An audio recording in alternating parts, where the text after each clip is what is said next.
This is a chisel plane, and I am in love.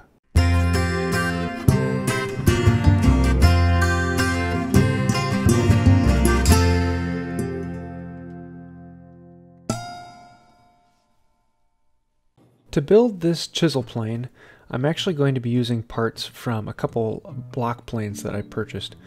These were $2 and $3 at junk stores, and the plane itself really isn't all that worthwhile, but the iron can be repurposed and will work great for this.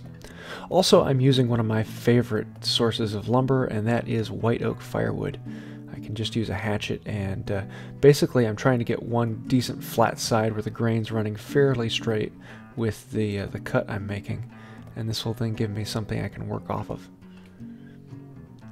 Once I have one side ready to go, I can put it in the vise and plane it down nice and flat, and a number 4 smoothing plane does a fairly quick work of that, but then I can also check it with winding sticks to make sure that it is nice and twist free all the way across it, then come back in and clean things up to make sure that it is flat and plumb.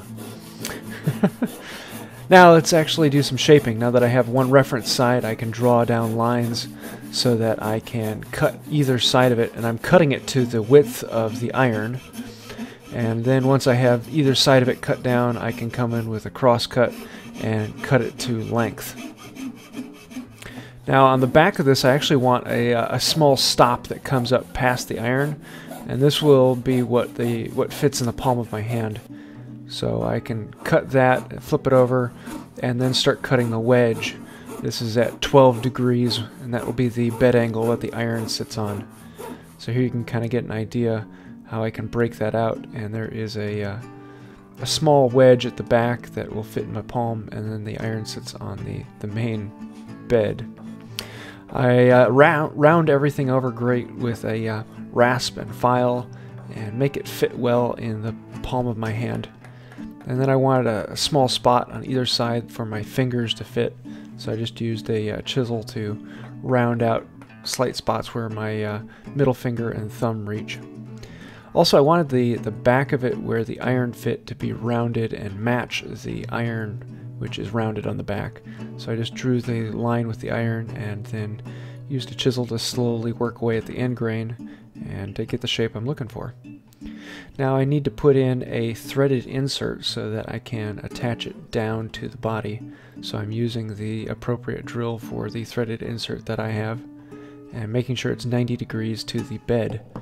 Then with a crescent wrench I can put the threaded insert in. I like the little brass inserts. They're just kind of fun. This particular threaded insert was actually a little too long. It stuck out the bottom, which isn't a huge problem. I just used a file and flattened it out and brought it even with the bed so that it wasn't causing any issue there. I could have taken a plane and done it all the way up, but that's fine. So let's actually work on the lever cap that will hold the iron down to the bed. I'm doing this out of a piece of Paduke.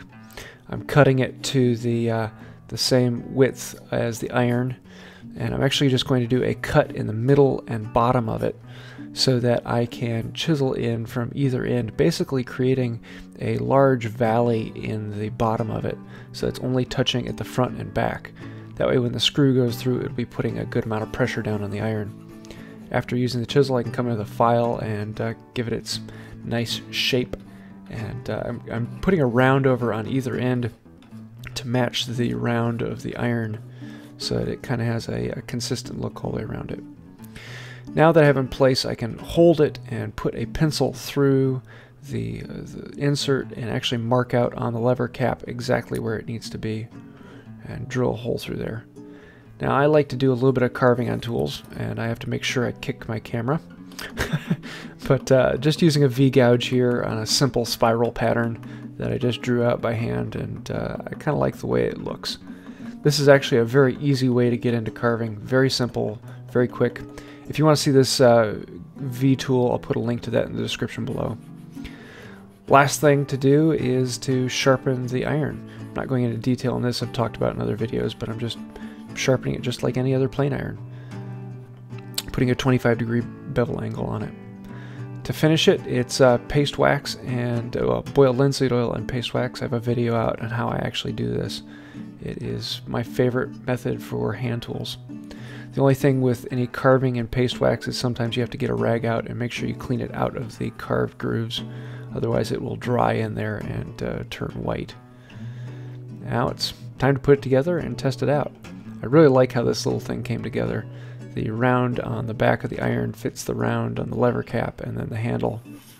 So I'll stop with the plane and have a little ledge that I need to clean up, so I can come in with the chisel plane and clean up that little ledge left by the main plane. It's great for getting into tight little corners and doing the little detail work that other things just can't get into. And I am very, very pleased with how this came out. Yeah. A chisel plane really isn't that common of a tool, but it's fantastic for getting into tight corners, especially if you've already done all the joinery and your boxes together and you just want to plane up something right up to an edge. A normal plane can't get all the way up to a wall because there's a sole in front of the blade. Whereas a chisel plane doesn't have any sole in front of the plane. It's not even a bullnose with a little bit. It allows you to get right up to a wall.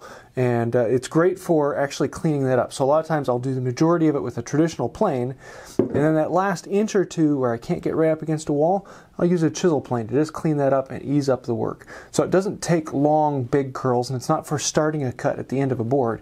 It's just for doing that little cleanup and getting close to things. So it's for just touch-ups as opposed to actually making a long curl. And that's one of the reasons why I absolutely love it. This is more of a traditional one with about a 12-degree bed angle and then the bevel up on it. And I really like how it came out. The carving on it is very simple and it looks great. Really happy with how this tool came out. So yeah, I hope you liked the video. If you did, please hit like and think about subscribing. Also want to say an incredible thank you to the patrons on Patreon. You guys are really the reason why this channel is still running today. If you'd like to find out about that or help out the channel, you can click the link over here. If you like this video, feel free to check out one of my others. You might find something you like there. And until next time, have a wonderful day.